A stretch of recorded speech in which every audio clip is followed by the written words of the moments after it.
Credit cards. Just hearing those words makes some people nervous. They're often painted as the ultimate villain in personal finance, the root cause of debt and financial misery. You've probably heard advice like, cut them up. Never use credit cards. But here's the truth, credit cards are not the enemy. In fact, if you know how to use them wisely, they can be an incredibly powerful financial tool. The real enemy? It's not the piece of plastic in your wallet, it's something much bigger, something that keeps millions of people trapped in financial stress year after year. And in this video, I'm going to reveal what that is, why it's so dangerous, and how to defeat it once and for all. By the end of this video, you'll know the truth about credit cards, the hidden danger most people never talk about, how to use credit cards to your advantage without falling into debt, the step-by-step plan to take control of your money for good. Welcome to Smart Dollar Mindset, where we teach you how to achieve financial freedom with smart money habits and investing strategies that actually work. Let's get started. Why credit cards aren't evil. Credit cards have been demonized for years, and for good reason. Misused, they can lead to massive debt, high interest charges, and financial stress. But credit cards themselves are neutral. They're just a tool. Think of a credit card like a kitchen knife. It can be incredibly useful for preparing a great meal, or dangerous if mishandled. The knife isn't the problem, the way it's used is. When used correctly, credit cards can offer convenience and security, rewards and cashback, travel perks and purchase protections, credit building opportunities. So why do so many people struggle with them? The real issue isn't the card, it's the habits behind it. The real enemy, bad financial behavior. The biggest threat to your financial health isn't credit cards, it's behavioral traps and a lack of financial discipline. Here's why. Overspending. Credit cards make it too easy to spend money you don't have. Minimum payment mentality. Paying the minimum feels acceptable, but it's a trap that keeps you in debt for decades. Ignoring interest rates. Most people have no idea their APR is 20% or higher. Lifestyle inflation. The more you earn, the more you spend, especially with credit at your fingertips. Credit cards amplify bad money habits. If you lack control and don't understand the system, you'll pay for it, literally. Why people fall into the credit card trap. Psychology of plastic. Paying with cash hurts. Physically handing over bills makes you think twice. But with credit cards, the pain is delayed. Swipe now, deal with it later. That disconnect leads to overspending. And companies know this. That's why they encourage points, rewards, and buy now, pay later mentalities. High interest debt. The average APR in 2025? Over 21%. That means if you carry a balance of $5,000, you could pay $1,050 a year in interest, just for the privilege of owing money. Make minimum payments, and that $5,000 can take over 20 years to pay off. The debt spiral begins. The myth of minimum payments. Your credit card statement shows a minimum payment amount, making it seem reasonable. But this is by design.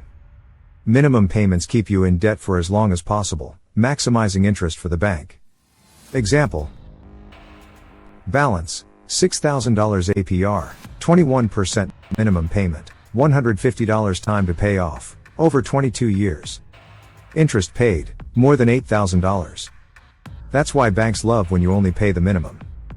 What you were never taught about credit cards. Here's the reality most people don't know. Credit cards aren't a loan, they're a payment tool if you pay in full every month.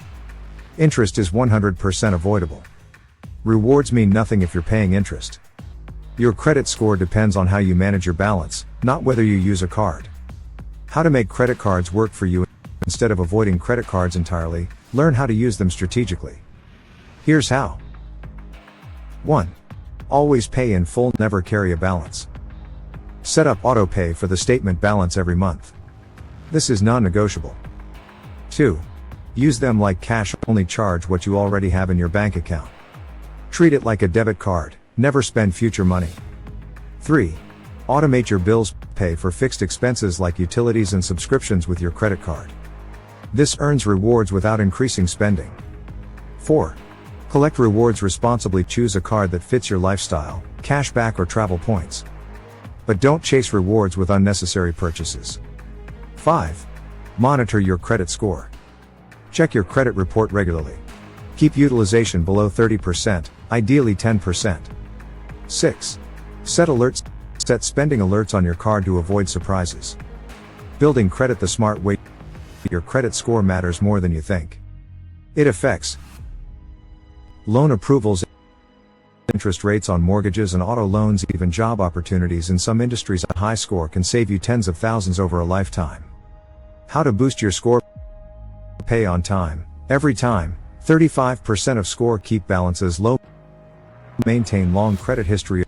Avoid unnecessary hard inquiries. The hidden cost of ignoring credit.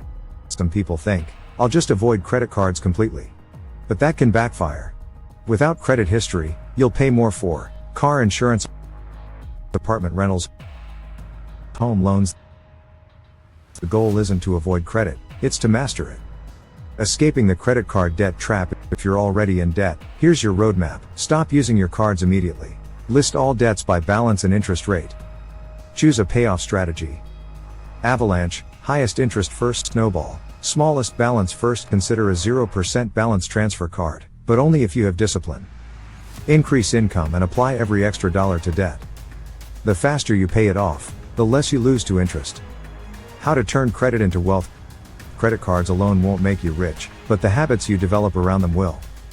When you pay in full, you keep money in your pocket. When you manage credit well, you qualify for the best loan rates. When you invest what you save, wealth multiplies. Examples of winning with credit cards. Sarah uses her credit card for groceries, utilities, and travel, then pays in full. She earns $1,000 per year in cashback and maintains an 800 credit score. Jake ignores his balance and pays the minimum. After 5 years, his $7,000 balance turns into $12,000, wrecking his financial goals. Both used credit cards. One used them as a tool. The other as a crutch. The real danger isn't plastic, it's habits. The enemy isn't the card, it's spending without a plan, ignoring interest, letting emotions control money decisions. When you develop financial discipline, credit cards stop being a threat and start being a tool. Your action plan for financial freedom. Track your spending. Build an emergency fund. Pay off debt aggressively. Automate bills and savings. Use credit strategically, not emotionally. Invest consistently. Why this matters more than ever in 2025. Interest rates are at record highs. Inflation makes every dollar count. Most people are drowning in debt because they never learned this stuff. But you have an advantage, you know the truth. And now, you can take control. Final thoughts. Credit cards aren't the enemy. The enemy is bad money habits, lack of education, and financial procrastination. When you master your behavior and follow a system, credit cards become your ally, not your downfall. If this video helped you, share it with someone who needs this message. And subscribe to Smart Dollar Mindset for more tips on money, investing, and building wealth. Financial freedom isn't about luck. It's about choices. And now, you have the roadmap.